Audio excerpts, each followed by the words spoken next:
Hello guys, Mary Jane Colyantes Vlog. So, may kunting isi-share lang ako sa inyo guys.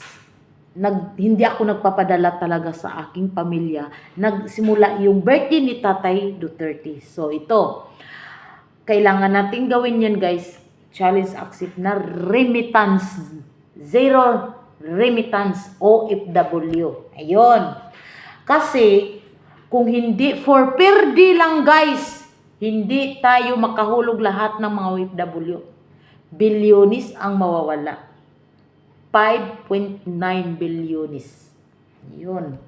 So, itotal ninyo yan. Ang lalaki ng pera makuha nila.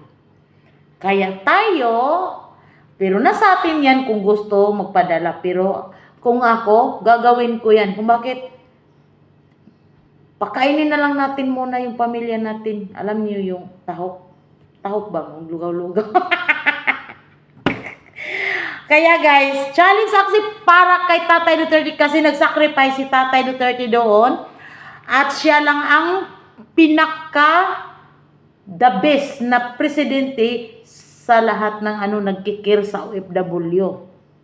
Siguro yung iba dyan, nagpabulag-bulagan, pero si Tatay Duterte, ang daming natulungan niya. Dito lang guys, sa Bahrain guys, ako nandito ko sa Bahrain, yung lalaki na nasangkot siya sa Pakistan, na ngayon na patayin siya, pero tinawagan ni Tatay Duterte ang presidente para mapabaano yung kaso ng kababayan natin, kasi ibibitayin na siya, pero hindi natuloy at napauwi agad. Hindi sa yun ang guys. At saka mayroon pa dito guys. Nandito ko sa Bahrain pero marami nang naanuhan.